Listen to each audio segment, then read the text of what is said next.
Under water சப்மர்ஜன் மூரிங்ஸ். இந்த ஆர்டிக்கில் உள்ள ice melt ஆகிறதுனால இந்தியாவில் உள்ள கிளைமேட் சேஞ்ச் எப்படி அஃபெக்ட் ஆகும், இந்தியன் மான்சூன் பேட்டர்ன் எப்படி வந்து அஃபெக்ட் பண்ணும், இதை கண்டுபிடிக்கிறது தான் இந்த ஆக்டிவிட்டி நம்ம பண்ணிகிட்ருக்கோம்.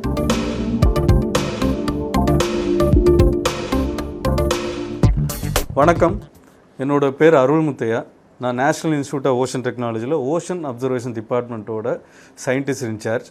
இங்கே என்ன பண்ணுறோன்னா 1997லேருந்து data buoy and tsunami buoy 2 system deploy பண்ணி மெயின்டைன் பண்ணிகிட்ருக்கோம். இது என்னென்னா ஆக்சுவலாக cyclone as well as daily weather ஃபோர்காஸ்ட்டுக்கும் சுனாமி வார்னிங்க்கும் யூஸ் பண்ணுற சிஸ்டம்ஸ். இது எங்கன்னா இந்தியாவில் அரேபியன் சீல், பே ஆஃப் பெங்கால்லையும் கோஸ்டல்லையும் டீப் ஓஷன் ரெண்டுலேயுமே டிப்ளாய் பண்ணி ரியல் டைமில் டேட்டா டிரான்ஸ்மிட் பண்ணி ரிசீவ் பண்ணிகிட்ருக்கோம். சேட்டலைட் மூலமாகவும் இல்லை அதர் மீன்ஸ் மூலமாகவும்.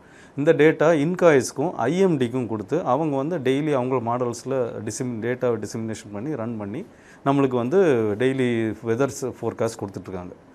ஸோ இப்போ ரீசெண்டாக என்சிபிஓஆர்னு சொல்லுவாங்க, national centre for polar ocean research. அவங்க they are under our ministry of earth sciences கீழே. அவங்களோட ஆக்டிவிட்டி வந்து போலார் ரீஜன்ஸில் ரிசர்ச் பண்ணுறது, ஆர்டிக், அண்டார்டிக் அண்ட் ஹிமாலயாஸில். ஸோ ஆர்டிக்கில் அவங்க என்ன பண்ணாங்க, 2008 Indian research station named as Himadri. இது வந்து opened by Kapil Sibal minister. அது 2008 அவங்க வந்து சம்மர் டைமில், அங்கே உள்ள சம்மர் டைம்லன்னா like from June to till October போய் டேட்டா கலெக்ட் பண்ணி போயிட்டு வந்துட்டு இருந்தாங்க. வின்டர் டைமில் அவங்களால அங்கே போக முடியல, டேட்டா கலெக்ட் பண்ண முடியல. ஸோ அதில் ஒரு கேப் இருந்தது. அதுக்காக அப்ரோச் என்ஐஓடி அப்ரோச் பண்ணாங்க. ஸோ எங்கள் எக்ஸ்பீரியன்ஸ் லாஸ்ட்டு நாங்கள் ஒரு 25 இயர்ஸ் அந்த ஆக்டிவிட்டி பண்ணிகிட்ருக்கோம் இல்லையா, மூரிங் ஆக்டிவிட்டி. இதை பேஸ் பண்ணி அவங்க என்ன கேட்டாங்கன்னா, கண்டினியூஸாக அங்கே data collect, time series data over the period like 1 year data இனிஷியலாக கலெக்ட் பண்ணணும்னு சொன்னாங்க.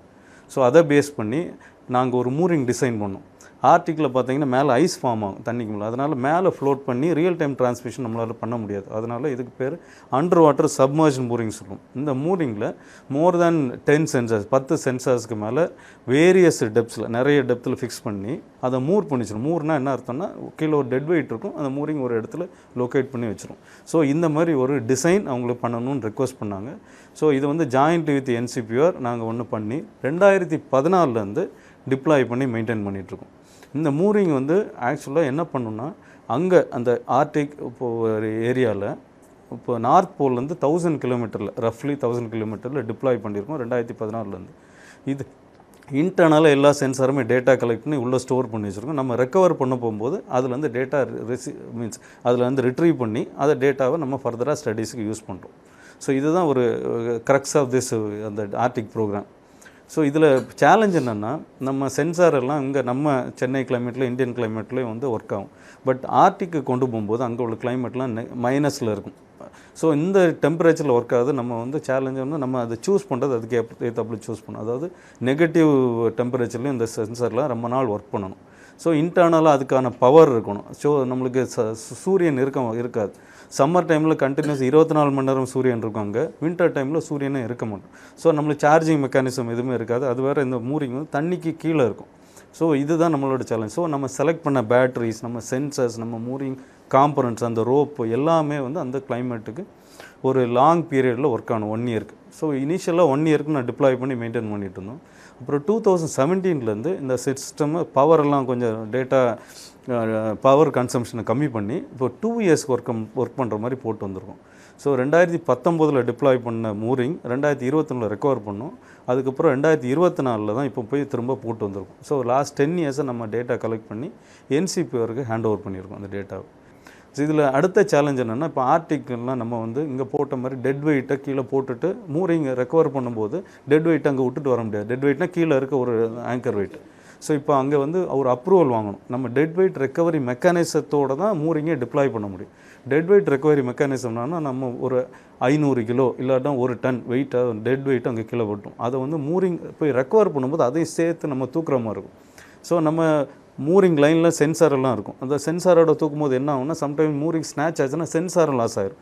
அதுக்காக என்ன பண்ணுவோம்னா, நாங்கள் ரிலீஸ் பண்ணுவோம், இல்லை அக்கஸ்டிக் ரிலீஸ்னு ஒரு யூனிட் ஒன்று கீழே இருக்கும். அந்த யூனிட் மேலே வரும்போது அது கூடயே ஒரு கனெக்டடாக ஒரு ஸ்பூல் வச்சுருப்போம். அந்த ரோப் வந்து அன்வைண்ட் ஆகி அப்படி மேலே வந்துடும். ஸோ சென்சார்ஸ் மூரிங்கை ஃபஸ்ட் ரெக்கவர் பண்ணிடுவோம். So there will be connectivity between dead weight and நம்ம ஷிப். ஸோ ஷிப் வச்சு ரெக்கவர் பண்ணிடுவோம். ஸோ இந்த தடவை போட்டுக்கிறது அதை வச்சு தான் போட்டுருக்கோம். ரெண்டாவது சேலஞ்ச் என்னன்னா நம்ம டிப்ளாய் பண்ணிருக்க இடத்துல பக்கத்துலலாம் கிளேஷியர்ஸ் இருக்குது. கிளேஷியர் அந்த கிளேஷியர் வந்து ஐஸ் வந்து உடஞ்சி அப்படியே ஃப்ளோட் ஆகி வரும். சம்டைம்ஸ் அங்கே கப்பலும் போகும். ஸோ நம்ம போட்டிருக்க மூரிங்க வந்து ஐஸ் சில சமயம் என்ன பண்ணால் ட்ராக் பண்ணிட்டு வந்துடும். ஏன்னா நம்ம ஃப்ளோட்டு 15 மீட்டரில் இருக்கும். ஸோ ஐஸ்பர்க் கீழே நிறைய பெருசாக இருக்கும் இல்லையா, அது வந்து ட்ராக் பண்ணிட்டு வந்ததுன்னா ஃபுல் மூரிங்கும் லாஸ் ஆகிரும் நம்மளுக்கு.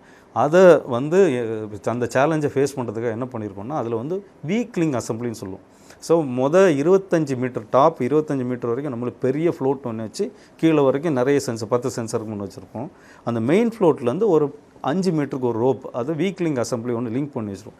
ஸோ இன்கேஸ் ஆஃப் ஐஸ்பர்க் ஏதாவது அதை ட்ராக் பண்ணிச்சுன்னா 250 கிலோக்கு மேலே லோட் போச்சுன்னா அது வந்து ஸ்நாச் ஆயிரும். மீன்ஸ் அதில் வந்து டிட்டாச் ஆயிரும். ஸோ நம்ம மெயின் மூரிங் சேஃபாக இருக்கும், மேலே உள்ள மூரிங் மட்டும் வந்துடும். ஏன்னா அந்த ஐஸ்பர்க்கோட இது வரும். ஸோ மெயின் மூரிங்லேருந்து டேட்டா கலெக்ட் பண்ணி நம்ம எடுத்துக்கலாம். இப்போ இந்த ரெண்டு இதுலேயும் நம்ம என்ன வச்சுப்போம், பீகான் சொல்லுவாங்க, ஆர்கோஸ் பீகான் சொல்லுவோம், இல்லாட்டி ஏதாவது ஒரு பீகான். ஸோ இது தண்ணிக்கு மேலே வந்தோன்னா அதில் வந்து அந்த பீகானில் ஒரு சுவிட்ச் இருக்கும். அந்த சுவிட்ச் எப்படி ஒர்க் ஆகும்னா மேலே வந்தோன்னா அதில் இருக்க தண்ணி ட்ரெயின் ஆனால் சுவிட்ச் ஆக்டிவேட் ஆகி இட் வில் டிரான்ஸ்மிட். அந்த டிரான்ஸ்மிட்டர் பொசிஷன் வந்து நம்மளுக்கு இங்கே எண்ணெய் ஓட்டையில் ரிசீவ் பண்ணிப்போம். ஸோ மூரிங்க்கு ஏதாவது ஆச்சு, ட்ரிஃப்ட் ஆகிடுச்சு, இல்லை மேலே வந்துருச்சுன்னா we will know it. So இதுதான் இங்கே வந்து நம்ம 24 மணி நேரம் மானிட்டர் பண்ண ஒரு டீம் இருக்காங்க. அவங்க வந்து ரிசீவ் பண்ணிப்பாங்க இந்த டேட்டா. இந்த டிப்ளாய்மெண்ட் ரெக்கவரி ஒரு ஃபுல் டே எடுக்கும். ஸோ அரவுண்டு வந்து 12 hours வந்து திரும்ப சேம் இடத்துக்கு வந்து நம்ம அதெல்லாம் அன்லோட் பண்ணிவிட்டு then we will ship back the equipment எங்கே திரும்ப இந்தியா கொண்டு வரும். ஸோ அங்கேயே நாங்கள் செக்ரிகேட் பண்ணோம். எதெல்லாம் திரும்ப ரெக்கவர் பண்ண சென்சார்லாம் கேலிபரேட் பண்ண வேண்டியது, ரீஃபர்பிஷ் பண்ண வேண்டியது, அதெல்லாம் அந்தந்த ஓஇஎம்க்கு திரும்ப அனுப்பணும். அதை மற்றது இந்தியாவுக்கு கொண்டு வந்து டேட்டாலாம் டவுன்லோட் பண்ணிவிட்டு நெக்ஸ்ட் இயர் டிப்ளாய்மெண்ட்டுக்கு மீன்ஸ் நெக்ஸ்ட் டிப்ளாய்மெண்ட்டுக்கு நாங்கள் ரெடி ஆகணும். சார், இப்போ நார்வேவில் நம்ம இறக்கி இருக்கிற அந்த டிப்ளாயில் என்ன நமக்கு பயன் இருக்கும்? இப்போ இது எதுக்காக டிப்ளாய் பண்ணியிருக்கோம்னா போலார், அதாவது துருவத்தில் நடக்கிற கிளைமேட் அதோட ப்ராசஸுக்கும் நம்ம இந்தியன் மான்சூனுக்கும் இந்தியன் கிளைமேட்டுக்கும் உள்ள ரிலேஷன் கண்டுபிடிக்கிறது தான். இப்போ இந்த மாதிரி பெரிய ஒரு ப்ராசஸ் வந்து ரிலேஷன் கண்டுபிடிக்க 1 வருஷம் 2 வருஷம் டேட்டாலாம் பத்தாது. நம்ம மோர் தேன் 20 years 30 years டேட்டாலாம் கலெக்ட் பண்ணுற மாதிரி இருக்கும். ஸோ இப்போ ரீசெண்டாக நம்ம 10 வருஷ டேட்டாவில் வந்து என்ன கண்டுபிடிச்சிருக்கோம்னா ஆர்டிக்கில் 0.15 degree per decade, டீகேட்னா 10 வருஷம் ஒரு டெம்பரேச்சர் இன்க்ரீஸ் இருக்க ட்ரெண்ட் இருக்குது. இன்னொன்று என்ன பார்த்துருக்கோம்னா நம்ம இதில் வந்து acoustic noise measurement ambient noise measurement சிஸ்டம்னு ஒன்று போட்டுருவோம். இந்த சிஸ்டம் என்ன பண்ணிருந்தோம்னா அங்கே உள்ள ஐஸ் மெல்ட்டிங், ஐஸ் கால்விங், இந்த மாதிரி அங்கே உள்ள நடக்கிற ப்ராசஸோட நாய்ஸ் எல்லாம் கலெக்ட் பண்ணுவோம். இது என்ன கண்டுபிடிச்சிருக்குன்னா வின்டரில் கூட ஐஸ் மெல்ட் ஆகுது. அது எதனால் மெல்ட் ஆகுதுன்னா அங்கே வந்து ஒரு சைக்ளோன் பேசேஜ் இருந்தது, அந்த டைமில் ஒரு ஐஸ் மெல்ட் இருந்தது. ரெண்டாவது அங்கே வந்து தெர்மல் இன்வர்ஷன் சொல்லுவாங்க. நம்ம பொதுவாக நம்ம கடலெல்லாம் மேலே ஹை டெம்பரேச்சர் இருக்கும், கீழே போக டெம்பரேச்சர் கம்மியாகும். அங்கே என்ன ஆகும்னா அங்கே வின்டரில் மேலே உள்ள ஹை டெம்பரேச்சர் கீழே போய் ட்ராப் ஆயிரும், மேலே கூலாக இருக்கும், கீழே போக போக டெம்பரேச்சர் கொஞ்சம் அதாவது தெர்மல் இன்வர்ஷன் சொல்லுவாங்க. இந்த டேட்டாலாம் நம்ம அப்சர்வ் பண்ணி எடுத்துருக்கோம். ஸோ அங்கே ஆர்டிக்கில் உள்ள கிளைமேட் லைக் ஐஸ் மெல்ட் ஆகிறதுனால இந்தியாவில் உள்ள கிளைமேட் சேஞ்ச் எப்படி அஃபெக்ட் ஆகும், இந்தியன் மான்சூன் பேட்டர்ன் எப்படி வந்து அஃபெக்ட் பண்ணும், இதை கண்டுபிடிக்கிறது தான் இந்த ஆக்டிவிட்டி நம்ம பண்ணிகிட்ருக்கோம்.